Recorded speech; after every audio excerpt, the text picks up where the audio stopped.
Labrīt visiem! Prieks jūs redzēt mūsu SG sarunu 13. sarunu ciklā. Un šodien mēs runāsim par ilgtspēju nesenā tiesas skatījumā. Un ar vārdu nesenā, es domāju, pavisam svaigi nesenā pagājušajā nedēļā nonāca pie mums vairāki svarīgi spriedumi dažādās tiesās.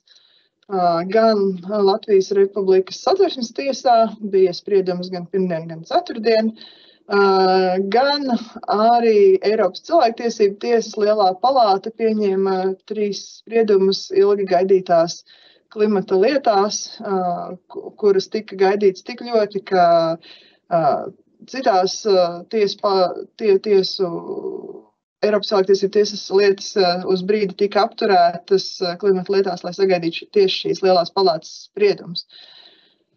Šodien tad attiecīgi runāsim par visiem šiem jaunumiem, to atziņām un to, kā, un varbūt nedaudz spekulēsim to, kā šīs tiesu atziņas varētu ietekmēt Latvijas normatīvo regulējumu tuvākā vai tālākā nākotnē, un ko tas praktiski varētu nozīmēt.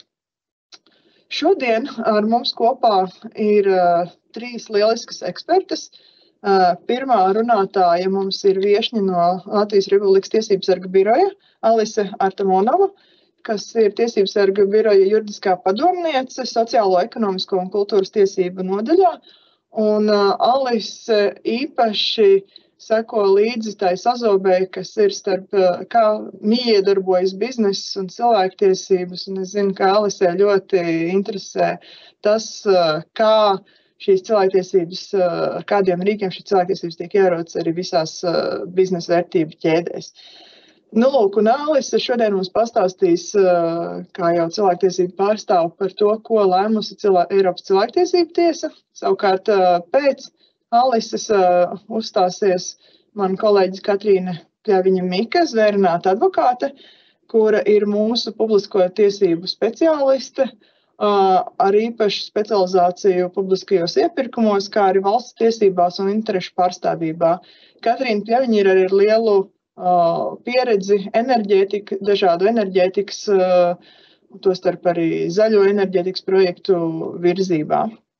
Un visbeidzot, pasākumu noslēgs Zane Akermane, zvērināta advokāta un mūsu tirdzniecības sektora grupas vadītāja, kura, kā arī vides tiesību eksperte, kura stāstīs praktiskāk par šo sazobi, par to, kā tiesu atziņas attiecas jau konkrēti uz mūsu vides tiesību regulējumu un ko no tā sagaidīt, kādas izmaiņas varam sagaidīt nākotnē. Formāts šim webināram būs parastais, proti esam rezervējuši 1,5 stundu, kur katram runātājam vairāk vai mazāk ir 20 minūtes ar jautājumu un atbilžu sesiju noslēgumā, ja tādi būs. Un jautājums un atbildes lūdzam rakstīt čatā zem Q&A sadaļas, kur tad, ja būs iespējams, mēs tos atbildēsim pasākumu laikā, ja ne, tad pasākumu noslēgumā mutvārdos. Prezentācijas visiem reģistrētajiem dalībniekiem tiks nosūtīts pēc pasākuma. Tāpat pasākuma ieraksts būs pieejams visos populārākajos audio un video straumēšanas vietnēs, līdzīgi kā visi iepriekšējie pasākumu ieraksti. Tā kā, ja jūs vēl neesat klausījušies, bet esat palaiduši garām kādu no iepriekšējām SG sarunu cikliem, droši visi šie ieraksti ir atrodami gan mūsu mājaslapā, gan, piemēram, YouTube vai Spotify vai citās straumēšanas vietnēs. Un attiecīgi, lai lieki nekavētu laika ar ievadu, tad es dodu vārdu Alisei, lai viņa mums pastāsta, ko tad nolēma Eiropas cilvēktiesību tiesas lielā palāta paplašinātajā tiesneša sastāvā. Lūdzu, Alise. Paldies pirmkārt, ka pasaucāt man uz šo pasākumu pastāstīt par šiem Eiropas cilvēktiesību tiesas, jeb ECT nolēmumiem, kuri pieņemti pagājušajā nedēļā. Un tad sākumā varbūt ievadam pastāstīšu, kas tad vispār ir Tiesību sarga birojas Un jā, mēs darbojamies kā neatkarīga iestāde. Mums ir dažādi mandāti, tostarp esam Nacionālā cilvēktiesība institūcija, darbojamies arī Eiropas tīklā, globāli. Papildus esam arī līdztiesības iestāde, bērnu ombuds un darbojamies tiešām ar dažādiem vēl arī citiem mandātiem. Un tas, ko mēs darām, mēs strādājam ar cilvēktiesību aizsardzības veicināšanu, diskriminācijas novēršanu, sabiedrības informēšanu par cilvēktiesībām. Un tas izpaužas tā, ka mēs izskatām sūdzības par dažādiem iespējamiem cilvēktiesību aizskārumiem, par labas pārvaldības principā pārkāpumiem, ierosinam pārbaudas lietas, sniedzam komentārus mēdījiem, organizējam konferences, dažādas informatīvas kampaņas, izstrādājam arī pētījumus un daram daudz ko arī citu. Un darbā tieši ar vides jautājumiem mēs saskaramies tādēļ, ka tiesības uz labvēlīgu vidi ir arī satversmē garantētās pamatiesības, un tad man arī sanāk strādāt daļai ar vides jautājumiem, un mums aktuāli joprojām ir dažādi trokšņi un citu piesārņojumu jautājumi, sabiedrības līdzdalības jautājumi. Tagad aktualitāti gūst arī vēju parku ietekme. Un kā jau Agita minēja, man pašai sanāk vairāk strādāt tieši ar uzņēmējdarbību un cilvēktiesībām. Un mēs cenšamies informēt sabiedrību un skaidrot par to, kas tad būtu sagaidāms no uzņēmumiem, atbilstoši vadošiem starptautiskiem standartiem šajā jomā, ANO uzņēmējdarbības un cilvēktiesību pamatprincipiem, OECD vadlīnijām. Un tas šobrīd ir jo īpaši aktuāli saistībā ar droši vien daudziem no jums zināmo šo gaidāmo CSDDD direktīvu, jeb direktīvu par uzņēmumu pienācīgu rūpību attiecībā uz ilgtspēju, kas tad paredzēs uzņēmumiem obligātu prasību īstenot rūpības pienākumu attiecībā ne tikai uz cilvēktiesībām, bet arī uz vidi. Bet, tad pietuvojoties šīs dienas tēmai, tad par šo droši vien arī daudzi no jums jau zina, kādas tad ir galvenās valsts saistības klimatu pārmaiņu jautājumos. Un šīs saistības ir saistošas arī Latvijai. Un pirmkārt, tas ir šis Parīzes nolīgums, kurā ANO dalība valstis apņēmās veicināt to, lai globālais vidējās temperatūras kāpums nepārsniegtu 1,5 grādu atzīmi salīdzinot ar pirms industriālo laikmetu. Un tad Eiropas Savienības līmenī jau ir vēl konkrētāk noteikts mērķis panākt arī klimata neutralitāti, nosakot, kādam tieši tad ir jābūt arī šim emisiju samazinājumam. Lūk, un tad, pagājušajā nedēļā, 9. aprīlī, Eiropas cilvēktiesību tiesa pieņem šos 3 nolēmumus. Tos skatīja lielajā palātā, proti 17 tiesnešu sastāvā. Un šī tad tiešām bija tā pirmā reize, kad Eiropas cilvēktiesība tiesa vērtēja klimata pārmaiņu jautājumus Eiropas cilvēktiesību konvencijas gaismā.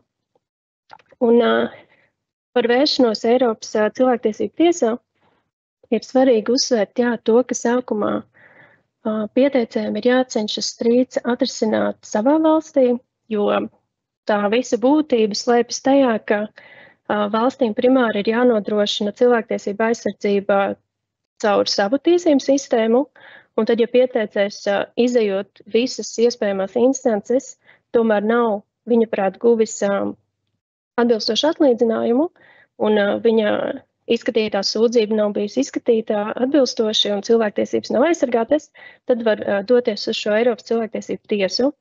Taču pirms skatīt lietu pēc būtības, pēc pieteikuma saņemšanas, ECT, protams, sākumā skatīsies, vai tā vispār var skatīt šo strīdu, un tas saistās ar jurisdikcijas jautājumiem, vai ir iesniegts atbilstošā termiņā un tam līdzīgi.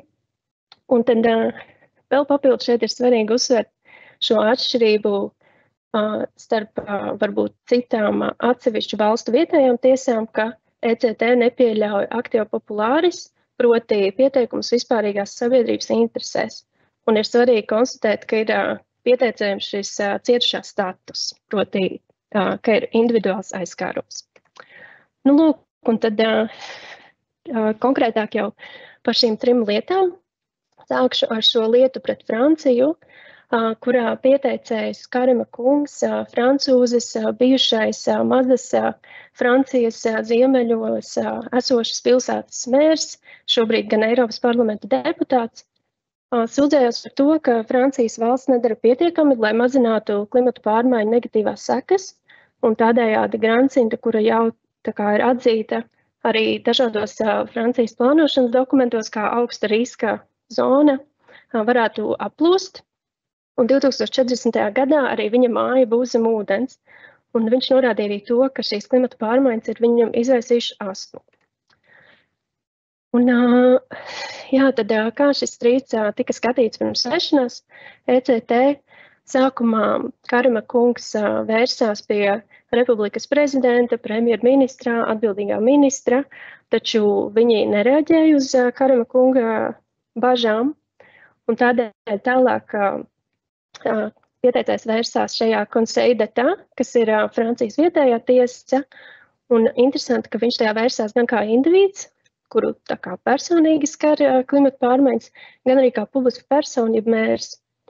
Un šajā vietējā tiesā netika atzīts, ka viņu it kā individu varētu negatīvi ietekmēt klimata pārmaiņas, jo nav zināms, vai viņš nākotnē vispār dzīvos Grandcintā, taču tas skar pašvaldību. Un tādēļ, ja šī tiesa uzlika pienākumu valstī īstenot papildus pasākumus, sākumā nosakot tādu īsāku termiņu, bet vēlāk pagarināt to līdz šī gada 13. jūnijam.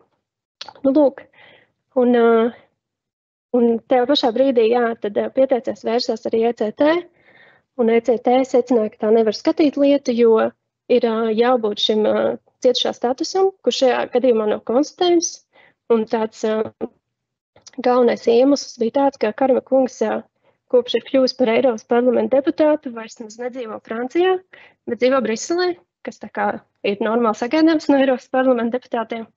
Un viņam arī nepieder nekāda īpašuma Grandcintā, viņš tur arī neko neīrē, un par astmu viņš arī iepriekš nemaz nebija sūdzējies, un tad kā publiskā tiesības subjektīva mēra pieteikums ECT neskata. Un tad, tad nākamā lieta ir šī Duarte Agustinho un citi pret Portugālu un 32 citām valstīm. Un šajā lietā pieteicēji bija 6 portugāļu jaunieši, un viņi sūdzējās par to, ka klimata pārmaiņu rezultātā ir šie karstuma viļņi, meža ugunsgrēki un šo ugunsgrēku dūmi, kas ietekmē viņu dzīvi, labklājību un garīgo veselību. Un šeit jaunieši īpaši atsaucās uz to, ka 2017. gadā bija ļoti apjomīgi meža ugunsgrēki Portugālē, gan vasarā, gan tā gada oktobrī, kurā kopā gāja bojā vairāk kā 100 cilvēki. Un tādējādi šiem bērniem ir trauksme, bailes. Viens no viņiem pat nevarēja iet uz skolu, jo dūmu dēļ viņam tas nebija ļauts. Un tad jaunieši uztrauc tas, ka viņi nevarēs pavadīt pietiekami daudz laika ārā, jo būs pārāk karsti, nevarēs vingrot un tam līdzīgi. Un tad sekojot tam, kā mēs skatāmies uz ECT spriedumiem, tad šajā brīdī man vajadzētu stāstīt par to, kāda bija strīda gaita pirms sešanās tiesā, bet šajā gadījumā jaunieši nemaz nemēģināja risināt šo jautājumu vietējā valsts līmenī. Un tas arī bija patiesībā galvenais šķērslis, kāpēc tiesa pateica, ka tā nevar skatīt šo lietu. Un papildus tā vērtēja arī šos jurisdikcijas jautājumus, jo pieteikums bija nevis tikai pret Portugālu, bet arī šīm 32 citām valstīm. Un tās bija visas Eiropas Savienības dalība valstis, kā arī Norvēģija, Krievija, Šveice, Turcija, Lielbritānija un Ukraina. Bet pret Ukrainu viņi pēc tam atsauca savu pieteikumu dēļ tā, ka Krievija īsteno šo agresiju pret Ukrainu un valsts arī piekrita tad neskatīt pieteikumu attiecībā uz Ukrainu. Un ļoti skrupulozi vērtējot šos ekstrateritoriālās jurisdikcijas gadījumus, tiesa tomēr secināja, ka šajā gadījumā nepastāvētu tāds izņēmums. Nu, lūk, un tad visbeidzot, ir šī lieta par Šveici, kurā gan pieteicējām izdevās panākt pozitīvu spriedumu. Tas nozīmē, ka tiesa skatīja lietu pēc būtības. Un pieteicējs šajā lietā bija asociācija Šveices senioras par klimatu, kuras sastāvā ir vairāk kā 2000 sievietes vecumā no 70 gadiem. Un papildus kā pieteicējs bija arī 4 seniorus atsevišķi, bet viņas vienlaicīgi ir arī šīs asociācijas dalībnieces. Un šajā gadījumā sūdzības būtība bija par to, ka klimata pārmaiņu dēļ ir šie karstuma viļņi, kas izraisa pieteicējām ģīboņus, viņām jāpaliek iekštelpās, ir grūtības elpot, pārmērīga svīšana, jāpielāgo savu sociālā dzīve termometram, ietekmē arī dažādas kardiovaskulārās veselības problēmas un tam līdzīgi. Un pirms vēršanās tad ECT, gan asociācija, gan šīs pieteicējas sākumā prasīja dažādām iestādēm rīkoties, lai mazinātu siltumnīca efekta gāzu emisijas, taču gan iestādē, gan vietējā tiesā viņu lūgumi tika noraidīti. Un spriedumā ir minēti dažādi apsvērumi, bet tostarp arī tas, ka vietējā tiesa nevar vērtēt šīs aktīva populāris, jeb vispārīgās sabiedrības interešu pieteikumus, un ka šo dāmu tiesības netiek skartas pietiekami nozīmīgi. Un ECT secināja, ka tā var skatīt lietu, un šajā spriedumā ir ļoti nozīmīgs šis tests, kā tiesa nosaka, vai pieteicējiem ir cietušā status, un tā kā šīs bija tās pirmās klimata lietas, tad tiesa arī pielāgo šo testu klimata lietām. Un ir spriedumā ļoti konkrēti noteikti kritēriji, kādam ir jābūt individam, kurš vēršas ECT, un kādām ir jābūt asociācijām. Un attiecībā uz individiem šie kritēriji, varētu teikt, ir tādi pietiekami stingri. Un būtiski tas, ka spriedumā tiesa uzsvēra ļoti šo asociāciju un biedrību tieši nozīmi saistībā ar cilvēktiesību savu pārstāvju, savu dalībnieku cilvēktiesību aizsardzību. Un tad šajā lietā arī Latvijas valdības sniedz savu viedokli. Varbūt jums būtu interesanti uzzināt, ko tad Latvijas valsts teica. Un šeit varbūt tā pārāk sīkumos neiedziļinoties, Latvijas valdība uzsver šo pieteikumu izskatīšanas plašumu, proti par subsidiaritāti un teritorialitāti, un norādīja, ka valstīm ir ļoti plaša rīcības brīvība, tā var izvēlēties īstenojamos līdzekļus un termiņus, lai aizsargātu cilvēktiesības. Un no vienas puses Latvijas valdība piekrita, ka ECT būtu jāņem vērā dažādie šie starptautiskie instrumenti par klimatu pārmaiņām, taču tā nevarot noteikt personām autonomas tiesības pieprasīt, lai valsts veic konkrētas darbības un īsteno pasākums vai politikas, lai cīnītos pret klimatu pārmaiņām, jo šādas tiesības attiecīgajos starptautiskajos instrumentos nepastāvot. Un tad spriedumā var, protams, ielasīt arī ne tādā varbūt tiešā veidā, kā vērtējot Latvijas valdības viedokli, bet atbildot uz Šveices valdības apsvērumiem, tad arī atbildes, kā tad būtu vērtējums šis Latvijas valdības viedoklis. Bet es izcēlu šajā prezentācijā arī dažus Šveices valdības argumentus, jo man likās, ka viņi ir tādi, kas droši vien daudziem no mums varētu nākt prātā, tad, kad mēs domājam par klimata tiesvedībām. Un tad Šveices valdība arī bažījās par to, kā vispār var būt, ka viena valsts varētu uzņemties atbildību par globālu fenomenu, kur tad ir jārisina vairākām valstīm, jo tas, ko dara Šveicē, pēc būtības ir tāda kā pilīte okeānā. Un šeit ECT bija pietiekami stingra un pateica, ka starptautiskie instrumenti nosaka valstīm savus atsevišķus klimatu pārmaiņu apkarošanas pienākumus, un valstis nevar izvairīties no saviem pienākumiem, norādot uz citu valstu pienākumiem. Un tad vēl gan Šveices valdība, gan arī citu valstu valdības bažījās par to, ka šādu klimata tiesvedību izskatīšana ECT varētu padarīt ECT par šādu kā starptautisku klimata tiesu.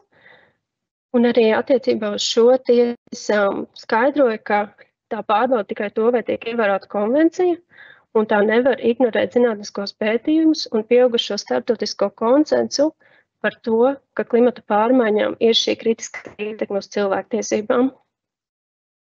Nu, lūk, un tad visbeidzot ir ļoti būtisks šie gala secinājumi lietā. svarīgi, jā, ka spriedumā tika definēts un pielāgots klimata pārmaiņu specifikai šis valstu rīcības brīvības robežu tests. Tas, par ko arī minēja Latvijas valdība, ka valstīm ir rīcības brīvība, bet tiesa arī pateica, ka viņa nav neierobežota un ir spriedumā atrodami konkrēti kriteriji, tad kādai šai rīcības brīvībai vajadzētu būt. Un no konvencijas 8. panta tad izriet personu tiesības uz efektīvu valsts iestāžu aizsardzību pret nopietnu negatīvu ietekmi uz viņu dzīvību, veselību, labklājību un dzīves kvalitāti, ko tad rada klimata pārmaiņu kaitīgā ietekme un riski. Un šajā kontekstā tad valstīm ir šis pozitīvais pienākums pieņemt un efektīvi piemērot praksē noteikumus un pasākumus, kas var mazināt faktiskās un potenciāli neatgriezeniskās klimata pārmaiņu nākotnes sekas. Proti, valstīm ir jānovērš segā koncentrāciju pieaugums un globālās temperatūras kāpums ir jāierobežo. Un izvērtējot to, kā tad ir rīkojusies Šveice, šajā gadījumā tad tiesa secināja, ka viņi pārkāpa savas rīcības brīvības robežas un neizpildīs šo savu pozitīvo pienākumu. Un spriedumā ir arī skaidrots, kā Šveices vietējās tiesās tika pārkāptas asociācijas tiesības vērsties tiesā, taču ierobežotā laika dēļ varbūt sīkāk nestāstīšu šoreiz, bet noteikti ir vērts izskatīties, kāda tad bija tiesas secinājumi par šo. Nu jā, un tad kas notiek tālāk, kad ECT ir pieņēmuši šādu spriedumu, tad šajā gadījumā Šveicei tika piespriests pienākums atlīdzināt asociācijai tiesāšanas izdevums 80,000 eiro apmērā. Viņa neprasīja kompensāciju no Šveices, tādēļ par to tiesa nelēma, bet tad no Šveices ir sagaidāms, ka viņa ieviesīs savā tiesiskajā regulējumā tādus pasākums, lai izbeigtu un labotu Eiropas cilvēktiesību tiesas konstatēto cilvēktiesību pārkāpumu, proti Šveicē tad ir jālūkojas, ko tiesa secināja, kāda ir tās rīcības brīvība šajā gadījumā attiecībās klimata pārmaiņām un attiecīgi arī jārīkojas.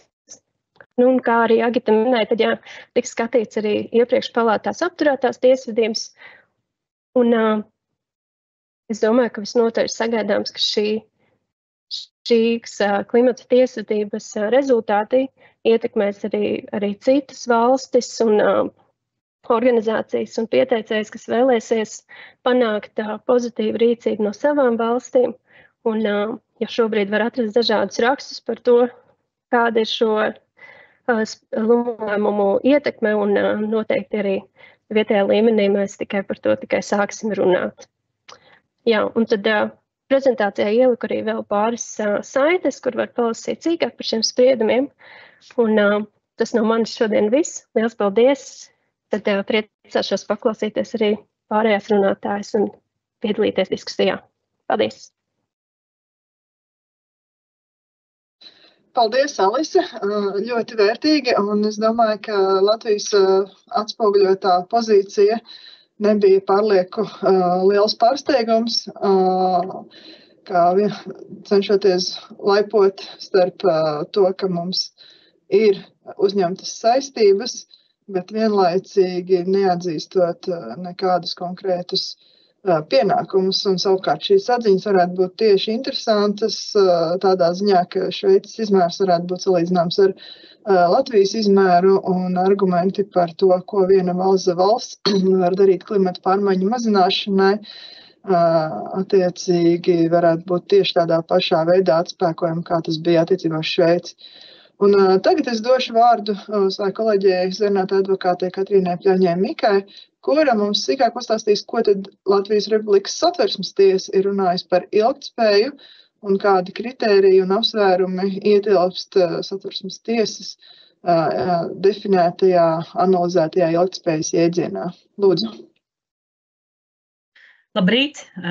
Priecājos jūs visus gandrīz redzēt, un patiešām Eiropas cilvēktiesību tiesa, lai gan daudzos gadījumos pieteicēju bažas noraidīja tīri procesuāli un teica, ka nē, jums nav iespēja vērsties tiesā, man šķiet diezgan diezgan jauki, ka tieši seniori, kur tiešām arī izjūt, tīpaši Eiropas dienvidos, tieši draudz savai veselībai, bija tie, kas zināja, kādā veidā tikt līdz Eiropas cilvēktiesību tiesai, un viņiem arī bija tie resursi, kuri viņi varēja šiem jautājumiem veltīt. Latvijā arī mums daudzām personām, patiesībā, jebkurai personai ir iespēja vērsties Satversmes tiesā tieši tajā brīdī, kad ir radies tieši aizskārums vai sagaidājums aizskārums tās interesēm un tiesībām, un pagājušajā nedēļas Satversmes tiesa pasludināja spriedumus trijās lietās, kur divas ir acīm redzamas par vidu un ilgtspēju, un viena varbūt mazāk, bet gribēju ar jums nedaudz vienpusē padiskutēt par to, ko tad mēs esam šajos spriedumos saskatījuši, un, protams, arī man ir jūs jāinformē, ka savukārt kādu aizliegumu lieta ir tā, ko mums birojas veda, līdz ar to piedodiet, ja kādā brīdī šķiet, ka mēs gribētu labāk izprast Satversmes tiesas teikto nozīmi klienta ikdienā. Sākumā ievadā vēlējos pārliecināties, ka mēs visi runājam un atrodamies vienā līmenī, un tāpēc gribēju atgādināt vienkārši pāris pamatlietas par to, kā darbojas Satversmes tiesa, lai tā par tālāko mums nav domstarpība. Tātad, kāda ir Satversmes tiesas loma? Satversmes tiesas loma ir līdzsvarot likumdevēju, ministru kabinetu un citu izdoto normatīvo aktu ietekmi uz cilvēkiem un uzņēmumiem, uz kuriem tie attiecās. Līdz ar to tā ir vēl viens mehānisms, kā tajā situācijā, kurā mums šķiet, ka mums ir valsts nodarījusi pāri, mēs varam vērsties tiesā arī ar konstitucionālo sūdzību, jeb tātad tieši pieteikumu, negaidot neko citu, un mēģināt aizstāvēt savas tiesības. Tam, protams, ir daudz un dažādi procesuālie priekšnoteikumi, bet savā būtībā mēs esam relatīvi arī unikāli Baltijā ar to, ka mēs varam tā vienkārši paņemt un aiziet Satversmes tiesu. Labi, bet šodien mēs runājam par ilgtspēju un par vides aizsardzību. Kur tad ir tā ilgtspēja Satversmē? Te man jāvērš jūsu uzmanību, ka Satversmē ilgtspēju mēs varam arī izlasīt divās vietās. Nedaudz vispārīgākā ilgtspēja tika ietverta arī Satversmes preambulā, kur tā skaidro, ka ik viens rūpējas par sevi, saviem tuviniekiem un sabiedrības kopējo labumu, izturieties atbildīgi pret citiem, nākamajām paudzēm, vidi un dabu. Un savukārt izseņas Satversmes 115. pants ir tā vieta, kur bija jau arī diezgan sen Satversmes tiesa konstatējusi vidas ilgtspējas jēdzienu aprakstu, proti, ka valsts aizsargā ikvienu tiesības dzīvot labvēlīgā vidē un tā tālāk. Un šeit uzreiz aizskrienot notikumiem pa priekšu, kā labs piemērs tam, ka vide, ko tad nozīmē vide, ir, ka tiesa Cirsmas caurmēra lietā noteica, ka mežs ir nozīmīga vides daļa.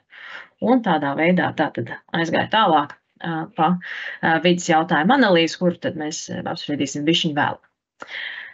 Cik bieži tiesa skata lietas, kur sadurs uzņēmēju vides intereses un kāda tam nozīme ir?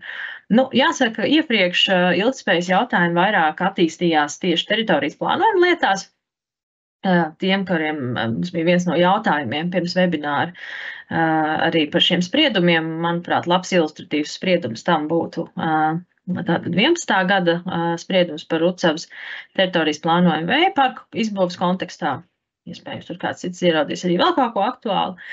Un, attiecīgi, šobrīd mēs sākam tātad virzīties projām no teritorijas plānošanas jautājumiem un ieejam jau tādā klasiskā dzīvnieku un vides aizsardzības aktīvismu lietās, kurās tad tiesa arī šobrīd ir izteikusies un varam vērtēt tās pieeju. Un līdz ar to faktiski tas, ko Satversmes tiesa arī caur savu praksi ir varējis izdarīt, un nākamajā slaidā arī es jums ērtības labad to atzīmēju, tātad, ka Satversmē ilgtspēja, ņemot vērā preambulu pirms tam, kas nebija, un arī, protams, Satversmes 115. pantu un Satversmes saturu kopumā, nav šaubu, ka ilgtspēja ir konstitucionāls princips. Tātad, tas ir konstitucionāls tiesību princips, kas ir vienlīdz svarīgs ar visu pārējo, satversmē paredzēto principu tiesību loku, un tātad mēs, ja gribam, varam izdalīt. Satversmes tiesa parasti arī cenšas izdalīt 3 savstarpēji saistītus aspektus ilgtspējā, proti ekoloģisko, ja vidas aspektu, ekonomisko un sociālo ilgtspēju. Un tā tad arī iespējams tādā veidā arī nedaudz vieglāk mums visiem ir saprast, tad, kāpēc ilgtspējas ietvaros mēs skatāmies uz dažādiem jautājumiem, piemēram, vidas un uzņēmējdarbības interesēm vai sabiedrības veselības un uzņēmējdarbības interesēm vai citādāk. Protams, kā piemērs ir arī nodokļu lietas, kurās regulāri tiešām ļoti arī vairāk kā 10 gadus Satversmes tiesa runā par valsts ilgtspēju un sabiedrības interesēm, kad tiek maksāt nodokļi, un līdz ar to Satversmes tiesai faktiski ir diezgan ierobežots iespējas atzīt, ka tieši kaut kāds nodoklis jauns, kas tiek uzliekts, ir pretiesisks. Bet ir citas metodas, kā to skatās, un varbūt kādā citā webinārā varam par to parunāt. Nu, lūk, tad pārējot pie jaunākiem spriedumiem, vēlējos ar jums padiskutēt par to, kas tad pagājušajā nedēļā ir noticis, un sāksim varbūt ar tādu nedaudz vienkāršāku, visiem saprotamu piemēru, un negluži vides, bet sociālo ilgtspējas jautājumu, kas mums arī tomēr ESG kontekstā ir svarīgs. Un tas ir par azartspēļu ierobežojumiem Rīgā. Azartspēļu lietas Satversmes tiesa skata regulāri viņas tiek ierobežotas gan dzīvē, reālajā, gan virtuālajā, un ir dažādi spriedumi, ir arī ļoti plaša Eiropas Savienības tiesas prakse, kuras pamatmotīvs ir tāds, ka valsts var, protams, ierobežot azartspēles, bet tā ir vismaz Eiropas Savienības tiesību kontekstā jāpierāda, ka šie ierobežojumi, ka tie labumi un tie mērķi, kurus tad valsts ir definējusi kā no ierobežojumiem, ar ierobežojumiem sasniedzamiem, ka tā tiešām tos cenšas sasniegt, strādā, tā teikt, tajā virzienā, un tas nav tikai tukšs paziņojums. Un zināmā mērā līdzīgā virzienā arī šajā lietā ir Satversmes tiesa spriedusi. Kopumā sprieduma saturs vai rezultāts nav nekas ļoti jauns, bet vēlējos te uzsvērt jautājumu par to, kā tad lēmumi ir jāpieņem. Un proti tātad azartspēļu ierobežošanas mērķis, tas ir sen atzīts gan Satversmes tiesas, gan Eiropas Savienības tiesas ietvaros, ir tas, ka tiešām tas mērķis ir sameklēt līdzsvaru starp komercdarbību un sabiedrības veselības interesēm un tiem sociālajiem riskiem, kurus rada azartspēļu atkarība vai tās iespējamība. Un šajā gadījumā ierobežojums izrietēja no Rīgas teritorijas attīstības plānojuma, un, lai gan tas ir skaidrs regulēts process, kādā tam ir jānotiek, diemžēl tā, kas spriedumā neskaidrot iemeslu dēļ, netika apspriests konkrētais ierobežojums. Proti teritorijas plānojumā tātad tika paredzētas specifiskas vietas komerc darbībai, bet, kā rakstīja ļoti precīzi arī pateica tiesa, tika paredzēts vietas komercdarbībai, un tad bija norādīti izņēmumi, kur tieši azartspēles kā konkrēts komercdarbības veids netika atļauti. Un tātad šie apsvērumi netika vispār apspriest publiskajās apspriešanās, un savukārt tie mērķi, kurus tad Rīgas doma gribēja sasniegt, tika pamatot tikai ar vispārīgiem pētījumiem par azartspēļu kaitīgumu Latvijā. Līdz ar to Satversmes tiesai neguva pārliecību, ka Rīgas doma būtu meklējusi līdzsvaru starp šīm sabiedrības un komercdarbības interesēm. Un viņi vēlas redzēt, un tā ir diezgan stabila Satversmes tiesas praksa arī Ķekavas un agrākās lietās, ka tā vēlas redzēt, ka pēc ir tīpaši situācijā, kurā komercdarbība ir atļauta konkrētās vietās, konkrēts aizliegums azartspēlēm ir jāpamato tomēr diezgan detalizēti. Un tātad tas, ko Satversmes tiesa šajā lietā atgādina mums visiem un skaidro, ir pirmkārtām ir jāveic lokāli pētījumi par to kaitīgo ietekmi, otrkārt ir jāietver šie aizliegumi un sabiedriskās apspriedēs, protams, jāizdiskutē, un treškārt arī pašai domai pēc tam ir jāsniedz vērtējums par šiem apsvērumiem. Līdz ar to tātad tas ir tāds, 3 soļu kopums, kas šajā lietā, diemžēl, netika ievērots, un līdz ar to tātad aizliegums azartspēlēm Rīgā tika atcelts. Tālāk, jā, bet tātad šis ir jautājums par sociālo ilgtspēju un kādā veidā tad šīs intereses mēs līdzsvarojam. Tālāk mēs virzamies uz cirtas caurmēru lietu, kur mēs patiešām varam uzskatīt par klasisku vides ilgtspējas lietu, jau klasisku veselu nedēļu, bet atšķirībā no azartspēlēm, kas ir interesanti, šajā lietā Satversmes tiesa tomēr ļoti saspēlējās ar Eiropas Savienības tiesību regulējumu. Es paskaidrošu nedaudz tālāk, kas ir tas konkrētā sazobe, bet šeit tiešām vismaz es ielasīju arī tādu skaidru atgādinājumu no Satversmes tiesas puses, ka patiešām mēs Eiropas Savienības tiesību regulējumu veidojam paši, piedalāmies šajā procesā un arī esam apņēmušies ievērot.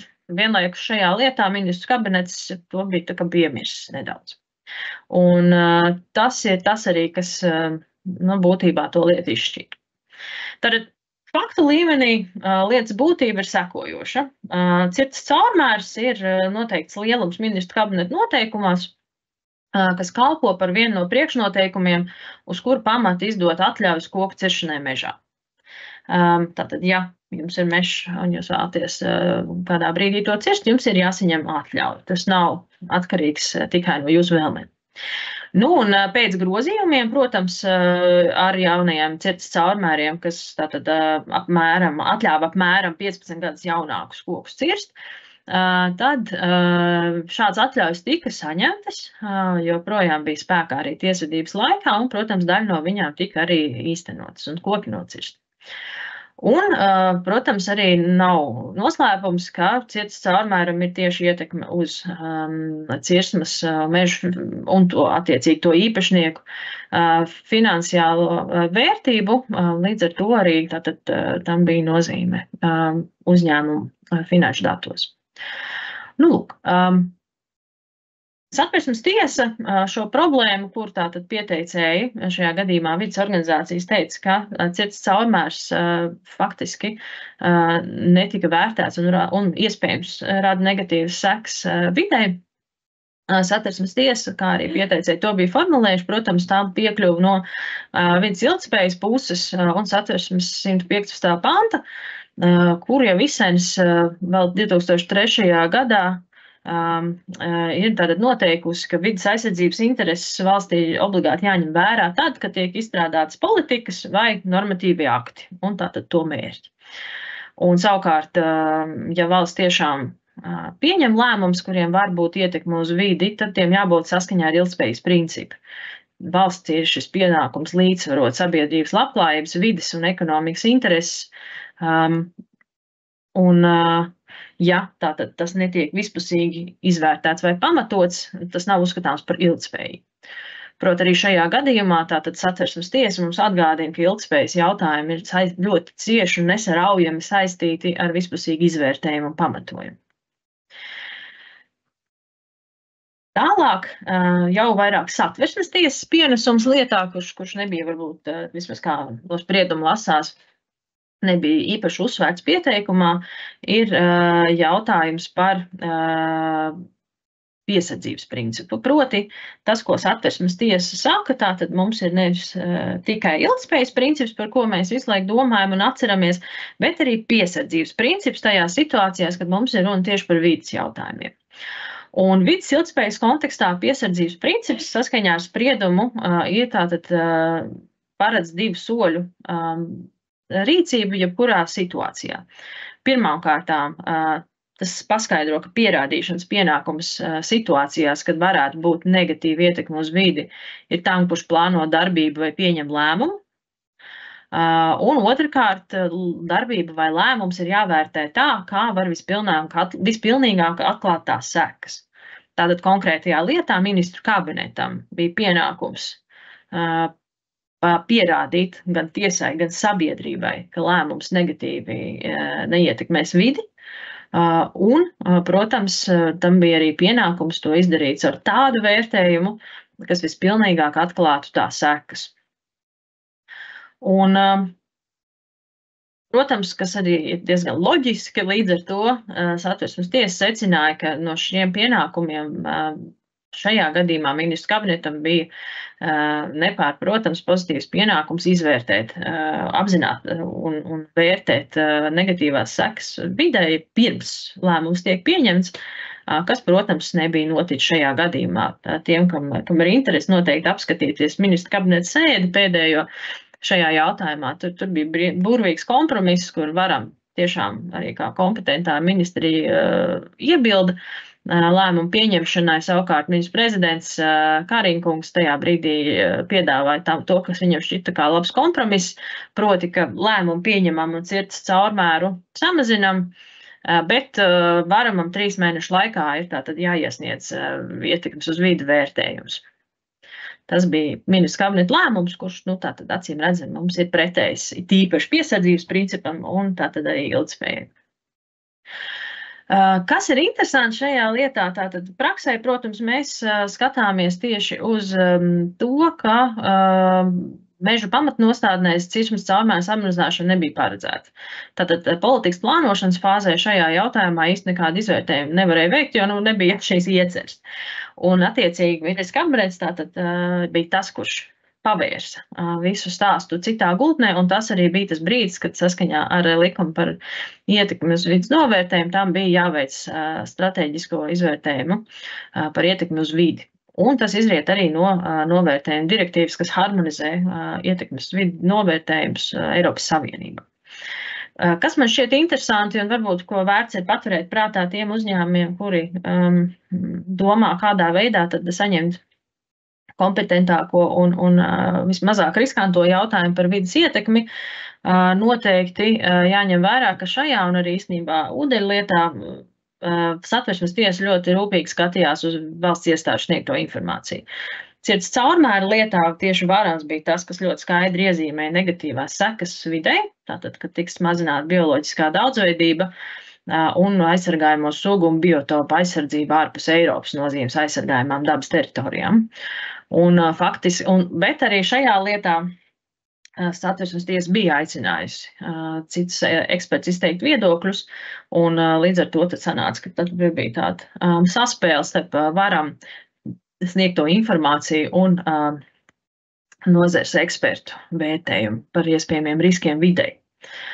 Un praksē, protams, pēc tam, kad Satversmes tiesa uz šo procesuālo faktiski pārkāpumu pamatu atcēla apstrīdēto cirtas caurmēru regulējumu, bija palika jautājums, kas tad notiek ar tām atļaujām, kas tika izsniegtas.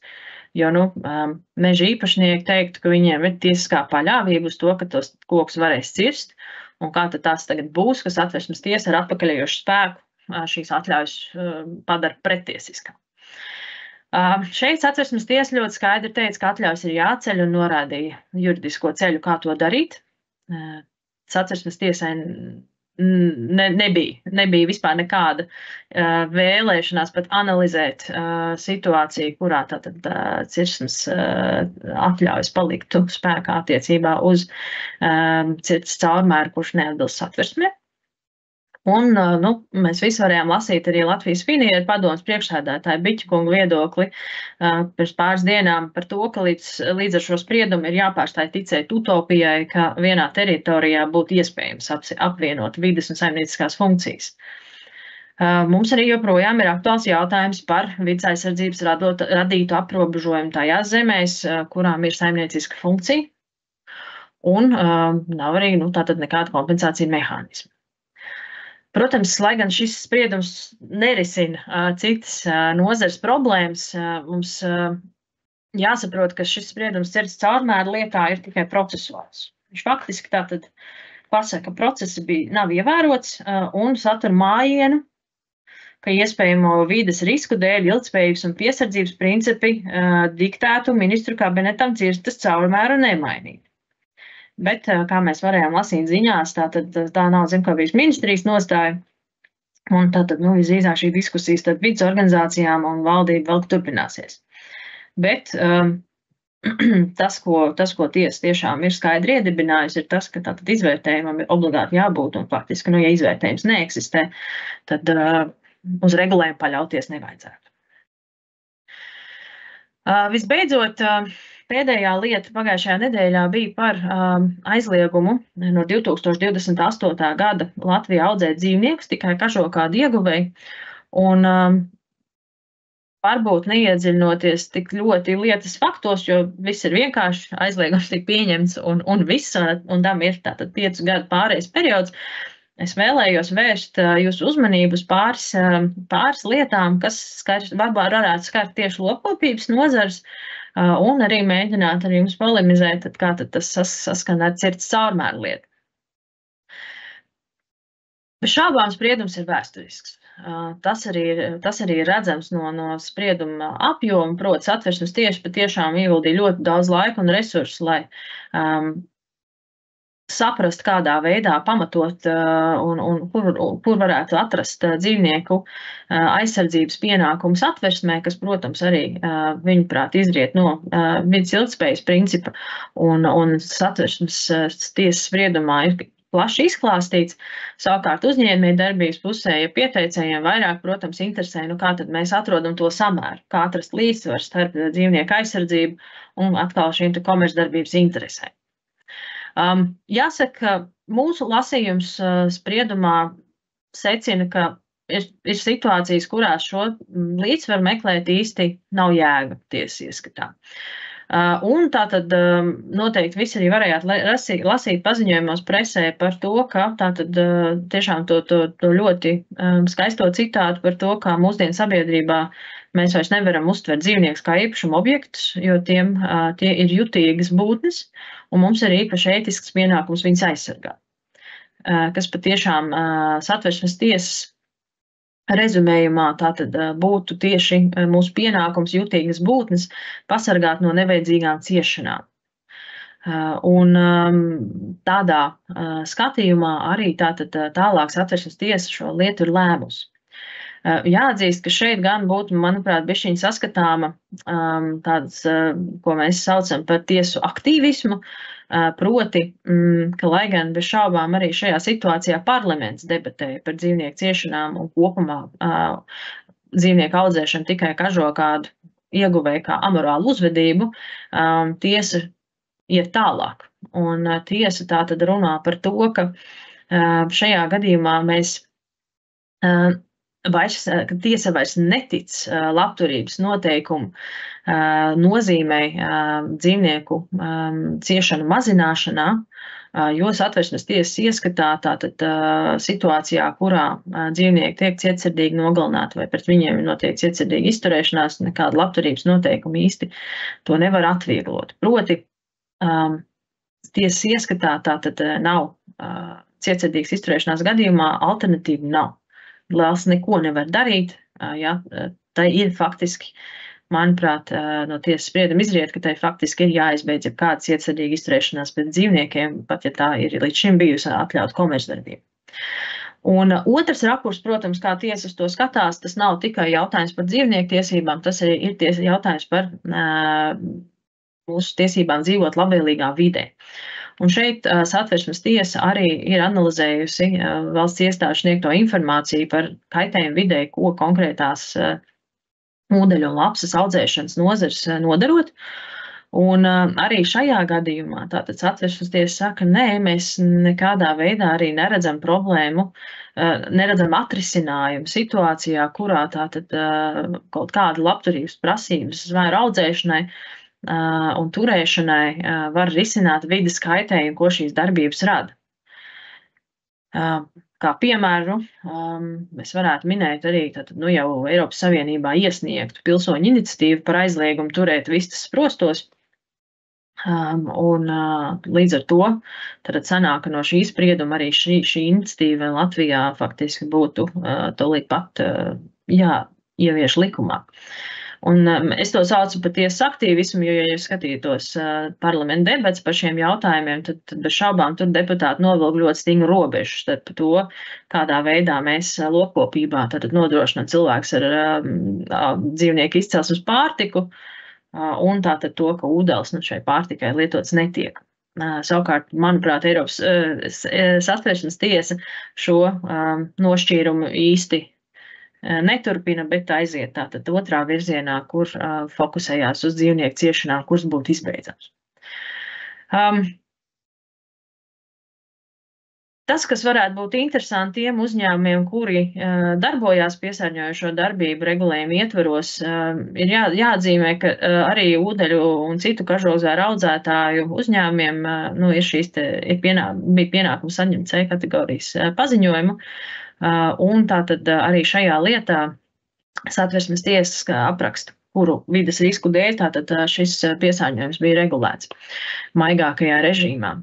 Un tas, kas viennozīmīgi, manuprāt, izriet no sprieduma, ir, ka šajā gadījumā piesārņojošās darbības regulējuma attiecināmība uz komercdarbības veidu viennozīmīgi nāca par sliktu šim tātad līdzsvaru meklējumiem, jo Satversmes tiesa to ielasīja kā tādu vides kaitējumu, kuru, tātad atkal pat vides regulējumu ietveros darbojies komersants īsti nevar novērst, jo Satversmes tiesas ieskatā, un šis ļoti labi saskan tātad ar cirsmu caurmēra lietu, risks, kas būtu kaitējums videi, ir nevis jāsamazina, bet viņš ir jāizslēdz. Ir tīpaši situācijā, kurā tātad Satversmes tiesa uzskata, ka komercdarbības veids kā tāds ir neētisks vai nav nepieciešams. Un šīs būtu tas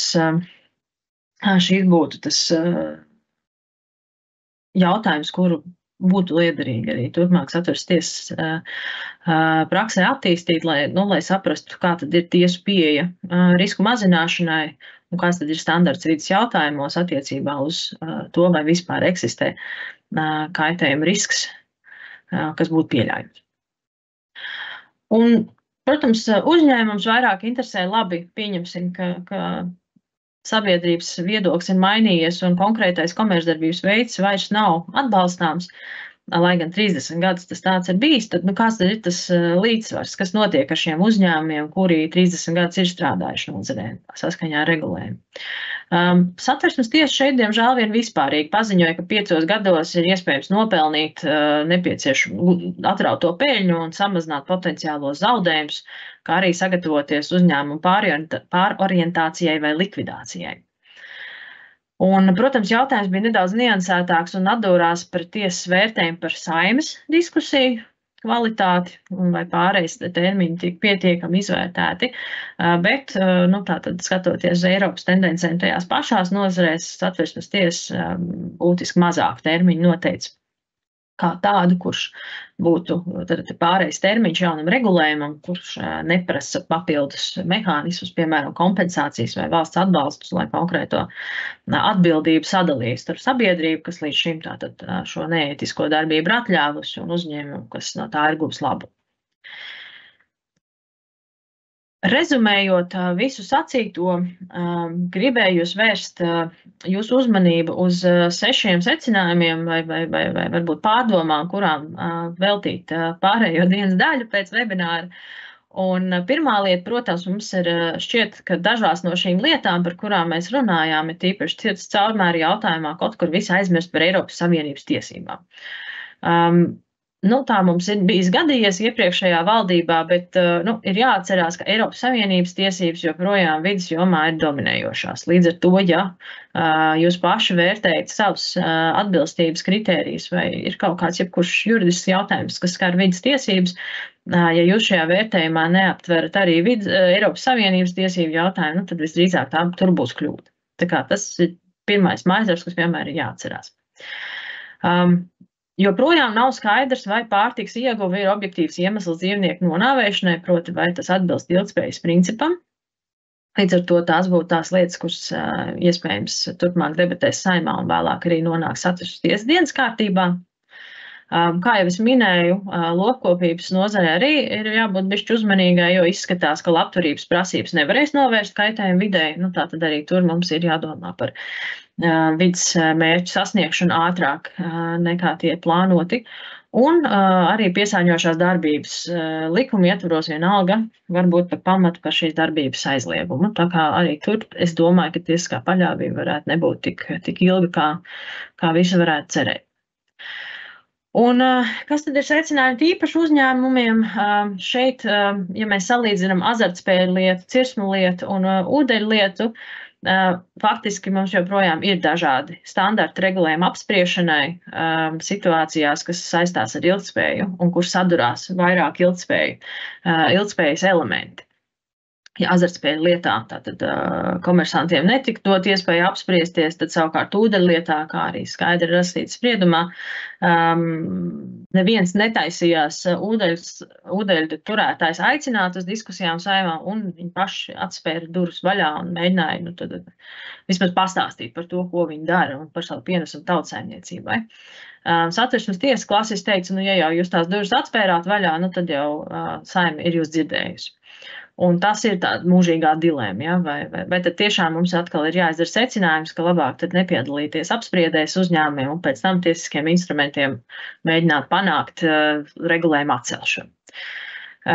Iespējams redzējāt šobrīd, Satversmes tiesa ir ierosinājusi lietu arī par uzņēmumu ienākumu nodokli, par piemaksas pie uzņēmumu ienākumu nodokli, kas attiecās uz bankām un patērētāju kreditētājiem. Tur atkal šis jautājums būs aktuāls un redzēsim, ko tiesa teiks. Un, protams, attiecībā uz tiesas aktīvismu ūdeņu lietā, kur tātad tiesa, manuprāt, ir bišķi paplašinājusi pieteikumu robežas, domājot par to, kādā veidā tad mēs skatāmies uz dzīvnieku tiesībām. Tur ir jāatzīmē, ka ūdeņu lietā tiesa nejautāja nevienu lietpratēju viedokli. Tātad tā ievāc informāciju tikai no valsts iestādēm un attiecīgām uzņēmēju organizācijām, bet negāja iekšā kaut kādās lielākās diskusijās par dzīvnieku tiesībām vai satversmes ilgtspējas principu ietekmi uz interešu līdzsvarošanu. Tāpēc iespējams mēs no tā varam secināt, bet, protams, vēl jāredz, varbūt kā ētiskas dabas jautājums tiesa lemj autonomāk turpmāk, nekā esam pieraduši līdz šim. Tā kā arī tas ir jāņem vērā, un visdrīzāk tas nozīmē, ka jebkāds pētījums vai cits jautājums mums tiesai ir jāprezentē uzreiz, ja jūs kā pieteicējs vidas organizācijas vai uzņēmēju pusē vēlaties pierādīt regulējumu pamatotību. Paldies, un tālāk Agita tad vedīs jūs tālāk pie Zanes, kura vairāk pievērsīsies praktiskiem aspektiem. Paldies, Katrīna. Ļoti izsmeļoši un detalizēti un super secinājumi par to, ko mēs varētu, ko mēs nevarētu un kādas ir atšķirības starp dažādām tiesas pieredzēm. Un tagad es dodu vārdu Zanei, kura mums pastāstīs par šo spriedumu ietekmi uz vides tiesībām, kā arī uz to, vai un kā tas varētu izmainīt arī politikas plānošanas dokumentus. Lūdzu, Zane. Jā, liels paldies. Tā, kolēģis arī, man bija ļoti interesanti klausīties. Arī viss iepriekšējās prezentācijas ar nobeigumā mazliet tāds nedaudz praktiskāks piesitiens manā prezentācijā. Tātad es sākšu tomēr tādu īsu atgādinājumu par to, kādas ir galvenās atziņas, ko mēs dzirdējām no diviem svarīgākiem tikko apskatītiem spriedumiem. Pirmais ir šis ECT spriedums par Šveices senioriem, kas vērsās Eiropas cilvēktiesību tiesā. Un jā, tas, ko es priekš sevis, kā tāda praktiķa, izvilku no šī sprieduma, pats galvenais bija tas, ka Eiropas cilvēktiesību tiesa vēlreiz atzīmē valstu pienākumu nodrošināt veselīgu vidi, un šis ir pozitīvs pienākums, tas nozīmē aktīvi kaut ko darīt lietas labā. Pienākums pasargāt no klimata pārmaiņu nopietnās nelabvēlīgās ietekmes uz dzīvību, veselību, labklājību un dzīves kvalitāti, kas arī ir uzlikts katrai valstī. Un kā jau minēju, tad šis pienākums ir nevis vienkārši kaut ko domāt par šo problēmu un varbūt izdot daudzus pārnotus dokumentus par to, kā mēs daudz ko darīsim labāk, bet šis pienākums ietver konkrētu rīcību, lai novērstu klimata pārmaiņas. Un ir interesanti to skatīt kopskarā ar Latvijas valdības komentāriem par šo te lietu, kur, kā jau minēja pirmā runātāja, tad Latvijas valdība komentējot šo te sūdzību Eiropas cilvēktiesību tiesā norādīja, ka jā, valstī ir pienākums nodrošināt veselīgu vidi, bet ka Eiropas cilvēktiesību tiesai nav tiesību noteikt valstī neko konkrētu, ka katrai valstī ir rīcības brīvība pašai izlemt par to, kas būtu piemērotākais.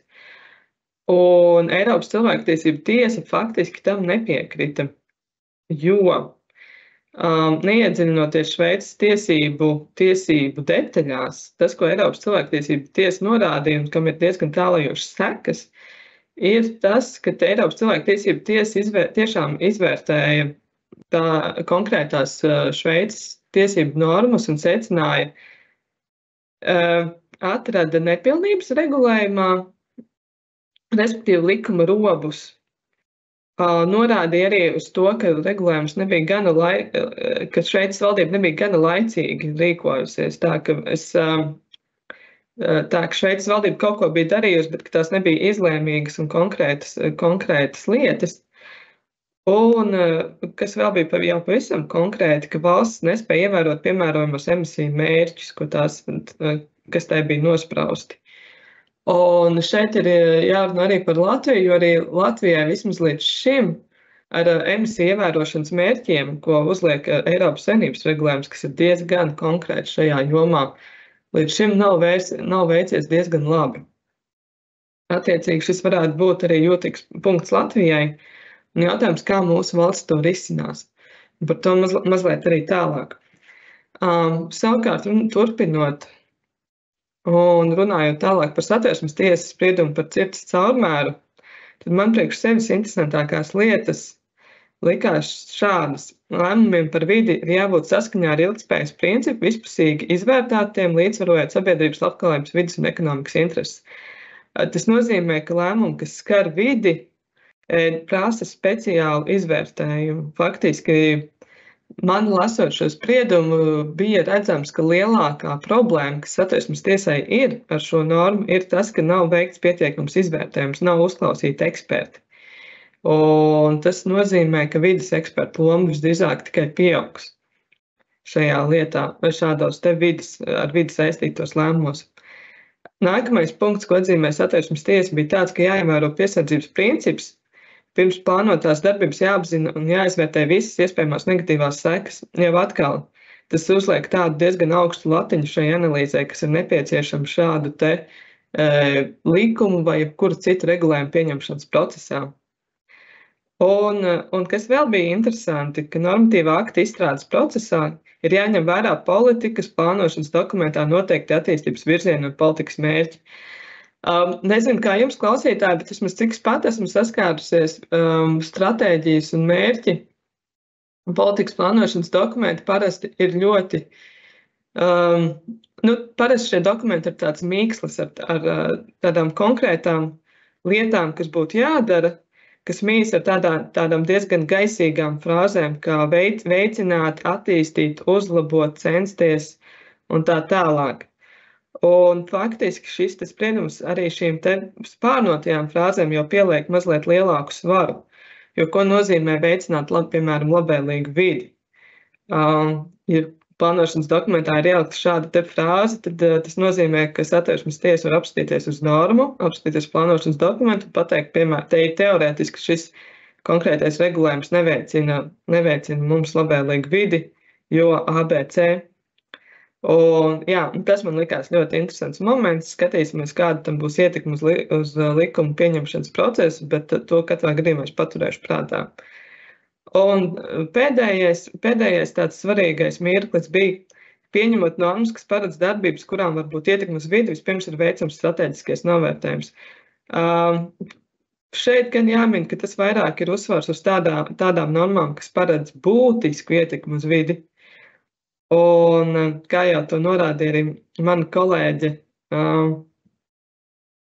Katrīna Pļaviņa, tas būs arī kaut kas nākotnē būs jāņem vērā visā likumdošanas procesā, bet es tikai vēlreiz vēlējos uzsvērt, ka tas ir kaut kas ļoti, ļoti nozīmīgs, un kas norāda to, ka šie te vides apsvērumi likumdošanas procesā kā tādā pieņem arvien lielāku lomu. Un tā, kādas tam varētu būt potenciālās sekas? Pirmkārt, jā, kā jau pieminējāt abas iepriekšējās runātājas, šie te abi divi spriedumi faktiski rada to, ka likumdevējiem ir lielāks spiediens rīkoties atbilstoši ilgtspējas principam. Jo proti, kādas ir sekas, ar ko likumdevējs saskarsies, ja gadījumā ilgtspējas princips nebūs ievērots. Ir lielāks iespējas, ka neatbilstoši regulējumu atcels Satversmes tiesa. Šis te spriedums par cirtas apkārtmēru ir lieliska ilustrācija tam, ka vides apsvērumu ignorēšana vai arī nespēja demonstrēt to, ka šie vides apsvērumi būtu ņemti vērā, jau ir ļoti plaši atvērts durvis tam, lai konkrēto normu vienkārši atceltu. Potenciāli arī mandiskās sekas, jo, piemēram, šajā te Šveices senioru lietā tas nebija prasīts, bet Eiropas cilvēktiesību tiesā ir iespējams arī prasīt zaudējumus. Risks, kā arī skatoties plašāk un ņemot vērā to, ka vides jomā ir ļoti stingrs Eiropas Savienības regulējums, tad šis paver durvis arī risku pārkāpumu procedūrai Eiropas Savienības ietvaros. Latvija ar to jau ir saskārusies. Piemēram, tāds senais sāpīgais jautājums, kas ir visā Latvijas teritorijā, ir notekūdeņu sakārtošanas jautājums, par ko Latvijā jau ir bijusi pārkāpuma procedūra. Un nav izslēgts, ka kaut kas līdzīgs varētu sakot arī tad, ja Latvija nespēs atbilst visiem ilgtspējas mērķiem. Un pēdējais punkts. Lielāka loma vides ekspertiem regulējuma pieņemšanas procesā un ar vidi saistītiem argumentiem. Tas nozīmē, ka lielāks ir pieaudzis svars, ko analīzē saistībā par ietekmi uz vidi un jebkādiem citiem ar vidi saistītiem argumentiem. Jo, kā mēs redzam, tad tas tiešām var tā teikt norakt normu gadījumā, ja likumdevējs nevar pārliecinoši demonstrēt, ka šīs lietas ir ņemtas vērā. Un mazliet turpinot, ejot priekšu. Jā, un kas vēl likās interesanti, tas, ka Satversmes tiesas spriedums ļoti konkrēti palielina lomu politikas plānošanas dokumentiem tieši attiecībā uz vides regulējumu. Un regulējuma neatbilstība šiem plāniem teorētiski var novest pie normas atzīšanas par spēkā neesošu. Tas nozīmē, ka mēs paši esam arī strādājuši ar klientiem, kuriem mēs esam snieguši palīdzību tieši šādu plānošanas dokumentu izstrādes procesā, bet līdz šim, vismaz manā pieredzē, šī darba specifika bija saistīta jau ar tādām diezgan konkrētām lietām. Piemēram, nereti šādu plānošanas dokumentu var paredzēt arī konkrētas uzņēmēju darbības apmēra samazināšanu un tam līdzīgi. Bet pašlaik es klientiem arī ieteiktu koncentrēties uz to, ko noteic arī tāds plānošanas dokuments kopumā. Ne tikai tad, ja tur ir kādi konkrēti punkti, kas tiešām absolūti skars viņa darbību, bet jāpievērš uzmanība ar tādam plānošanas dokumentam kopumā, jo pēc šīs Satversmes tiesas sprieduma ir skaidrs, ka tas atstās iespaidu arī uz tālāko regulējumu, ko likumdevējs varēs pieņemt konkrētajā nozarē. Un savukārt Eiropas cilvēktiesību tiesas spriedums pastiprina valsts atbildību par starptautisko pienākumu izpildu vides jomā.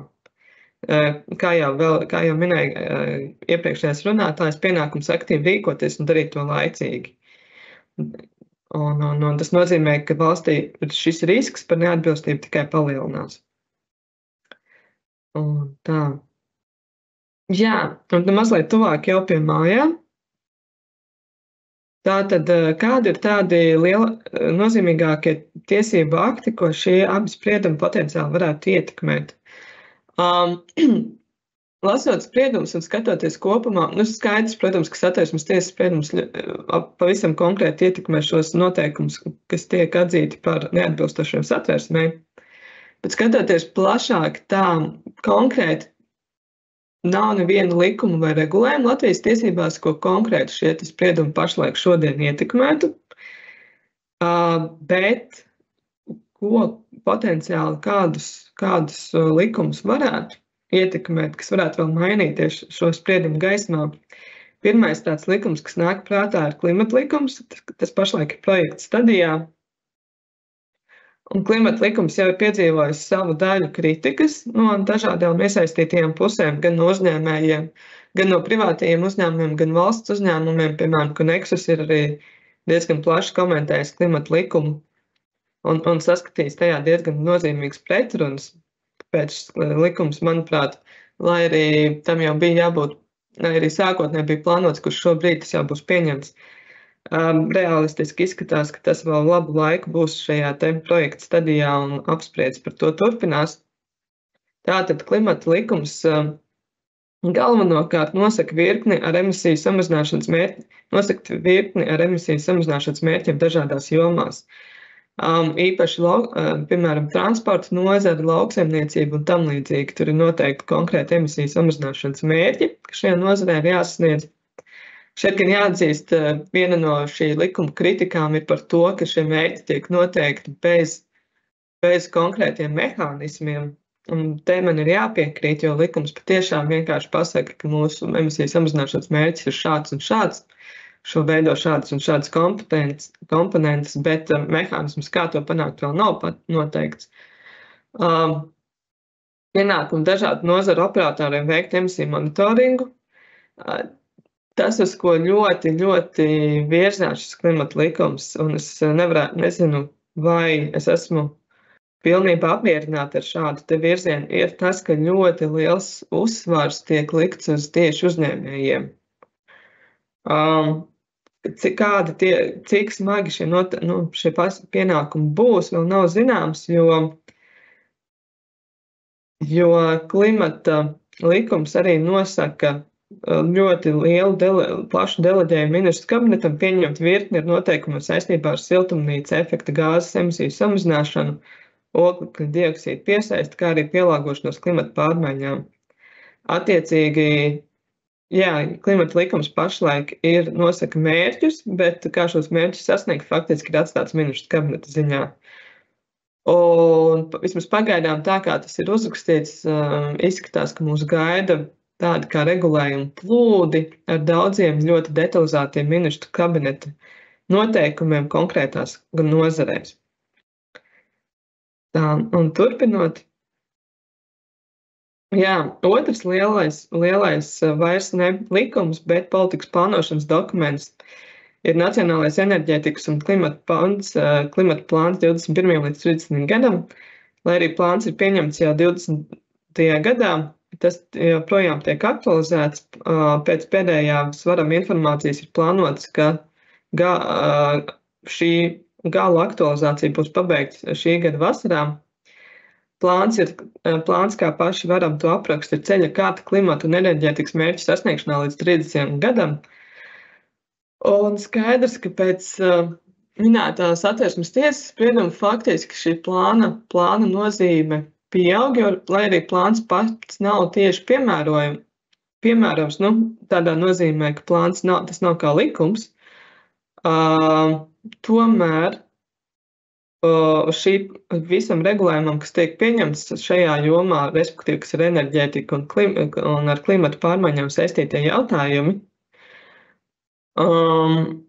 ir skaidrs, ka šajā plānā nav izslēgts, ka varētu tikt veiktas izmaiņas saistībā ar jau šajā plānā varētu būt izmaiņas saistībā ar jau pieņemto Satversmes tiesas spriedumu vai Eiropas cilvēktiesību tiesas spriedumu. Vai šādas izmaiņas sekos un kādas tās būtu, vēl ir pāragri teikt, bet šis ir viens no tādiem politikas plānošanas dokumentiem, kuriem vajadzētu pievērst uzmanību, kurš potenciāli varētu tiešām ietekmēt pieņemtie spriedumi. Un tā, ejam tālāk. Jā, un tā vispārīgi, kas ir tādas jomas, kurās regulējumi varētu ietekmēt minētie spriedumi, ēku energoefektivitāti, jo vismaz Latvijā ēku energoefektivitāte ir viena no tām jomām, kur ir visvieglāk izmērīt atbilstību vidas prasībām un mērķu sasniegšanai un emisiju samazināšanai. Tad arī transporta nozares regulējums, kas šajā nozarē absolūti neiet viegli. Ir vairāki likuma projekti, kas jau diezgan ilgi, teiksim tā, es atvainojos par izteicienu, bet muļājas, kas projekti ir izstrādāti jau sen, bet netiek pieņemti un netiek laboti, un nozarē ir ļoti liels skepsis par šiem projektiem. Kā arī trešais lielākais bloks ir lauksaimniecības jomas regulējums. Lauksaimniecības jomā ir jāsaka, ka ir ļoti daudz arī Eiropas Savienības regulējumu, tāpēc tur vietējais likumdevējs īsti nevar tām ne pa labi, ne pa kreisi. Ir skaidrs, ka Eiropas Savienībā pieņemtās regulas mums būs jāievēro tik un tā, bet nav izslēgts, ka kaut kas mūsu vietējā regulējumā varētu arī pamainīties, ņemot vērā šo te virzienu, kas ir globāli un vietēji uzņemts, kas tieši ietekmē un kas pastiprina ilgtspējas un vidas nozīmību. Un ejot tālāk. Jā. Tātad, apkopojot minēto, kāda ir secinājuma uzņēmējiem. Kā jau teicu, diemžēl pašlaik nevaru neko konkrēti. Man patiktos, man ideālā gadījumā gribētos ļoti konkrēti parādīt, mums būs šādas te regulējuma izmaiņas, mēs redzam, ka šis te mainīsies un šīs lietas notiks mazliet citādāk, bet pašlaik tā kā šie spriedumi ir pavisam svaigi, mēs vēl nevaram neko tādu pateikt, bet tādi lielie riski bet arī lielās iespējas iezīmēs jau tagad.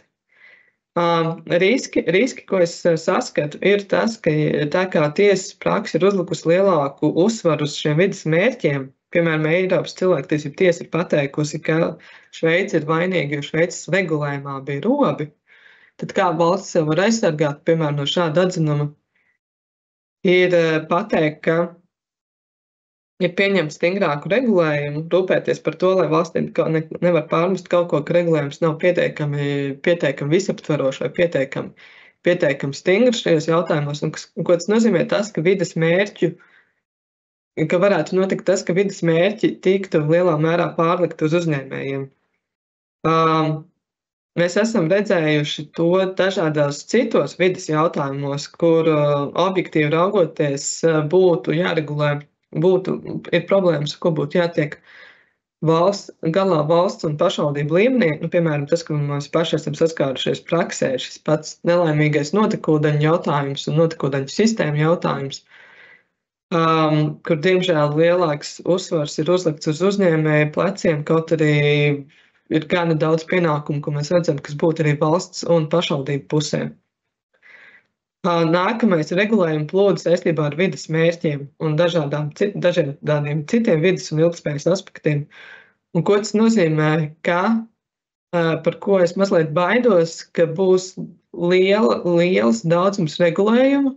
Ja ir liels apjoms regulējumu, tad risks, ka šis regulējums nav saskaņots, nav gana saskaņots, un šeit varētu parādīties pretrunas, kas apgrūtinātu uzņēmēju darbību, kā arī, protams, daudz jaunu prasību, kas ir jāizlasa, kas ir jāievieš, kas ir, un kam ir, principā, šeit tev ir pienākums, kuram tev vajadzēja atbilst vakardien. Tas ir otrs risks, ko es redzu. Kā ar šiem riskiem tikt galā?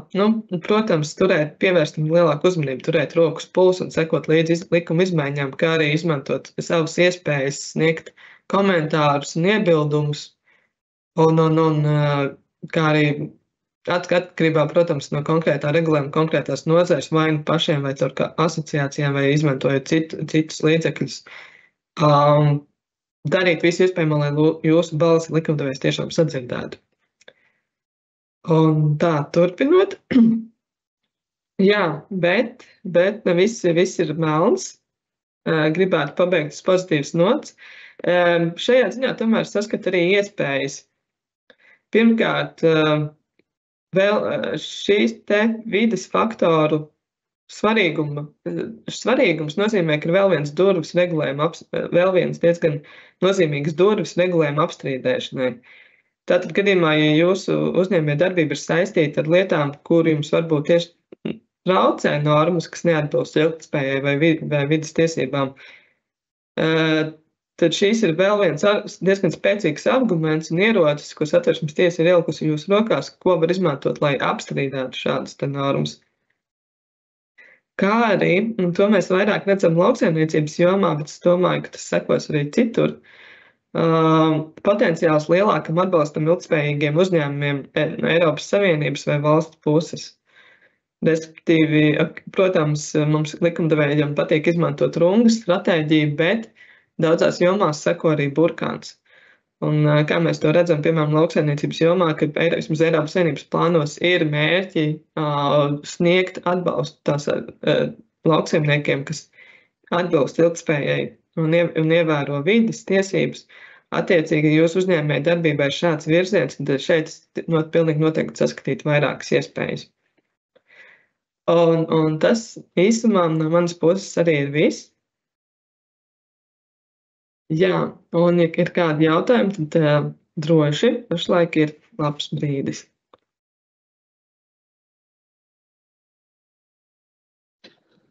Paldies, Zane, par praktisko kopsavilkumu šodienas diskusijai.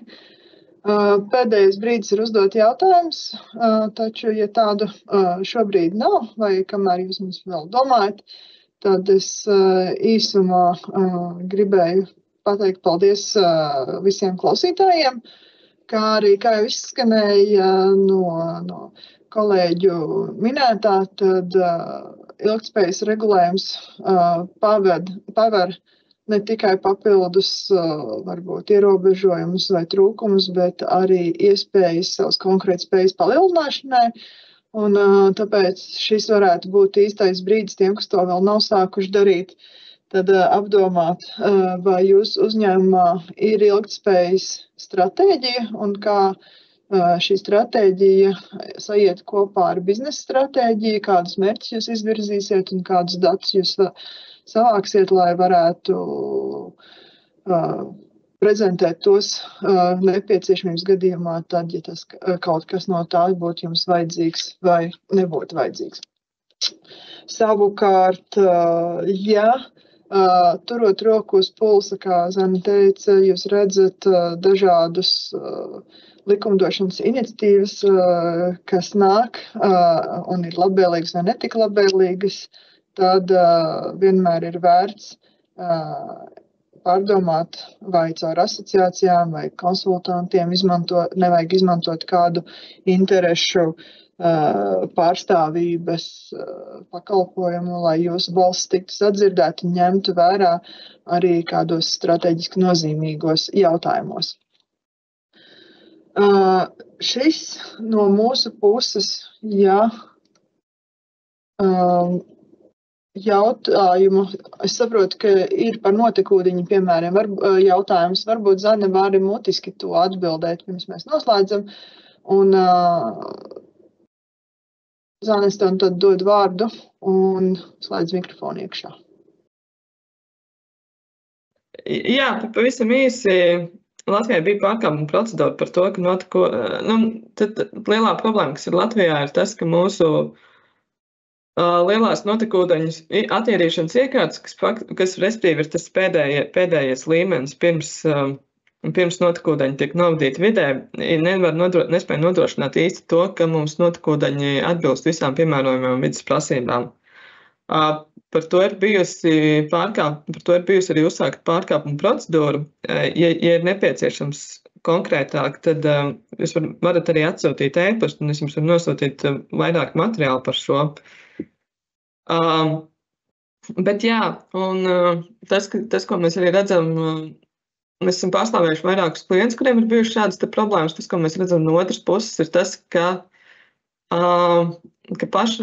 tas vairāk ir pašvaldību līmenī, ka pašvaldības netiek galā ar izmaksām un to tehniskajām prasībām, ko nozīmē savas attīrīšanas iekārtas uzturēt tādā līmenī, lai viņas tiešām varētu nodrošināt pietiekamu attīrīšanu. Tās ir problēmas daudzās pilsētās, kas, piemēram, ir izplatušās. Mēs esam saskārušies ar tādu problēmu Daugavpilī, vismaz pirms dažiem gadiem. Esam redzējuši problēmas arī vairākās tādās Latvijas vietās, kur ir izteikta ražošanas sabūve. Un, jā, tas vispārējais secinājums ir tas, ka tāda tehniskā problēma, respektīvi tas, ka pašvaldība nevar uzturēt pietiekamā kapacitātē notekūdeņu attīrīšanas iekārtas, noved pie tādas jau juridiskas problēmas tīri valsts un Eiropas Savienības līmenī, ka rezultātā notekūdeņi, kas nopūst vidē, daudz viet neatbilst piemērojamajām prasībām. Un cik es arī klausos gan no tirgus, gan uzņēmējiem, šī problēma joprojām. Kā kurā vietā, kaut kur ir pašvaldības, kas tiešām mēģina to risināt, bet tā globāli Latvijā šī problēma joprojām pastāv. Paldies, Zane. Tad es redzu, ka notekūdeņu jautājumi arī mums vēl ienāk. Un, kā Zana minēja, tā ir globāla problēma, kas būs jārisina un ko, diemžēl, daudz mūsu klienti ražošanas uzņēmumi saskarās, jo tad jautājums, uz kuru ir šī atbildība, ja nepietiekami attīrīti notekūdeņi, ražošanas ūdeņi nokļūst vidē, tad ja jums ir jautājumi sīkāk par šo, droši sazinieties ar mani vai Zani, un mēs palīdzēsim to risināt, un varbūt kādreiz kādā nākotnē mums būs vairāk jau par ražojušu uzņēmumu praktiskajām vides problēmām vēl kāds webinārs. Tāpat mēs priecāsimies, ja jums rodas jautājumi vai idejas, ko jūs vēl gribētu klausīties ilgtspējas jomā, ka jūs to arī mums atsūtat kaut vai čatā vai atsevišķi e-pastos, jo mēs, protams, gribam sagādāt saturu turpmākajiem pasākumiem, kas jums būs noderīgs un interesants.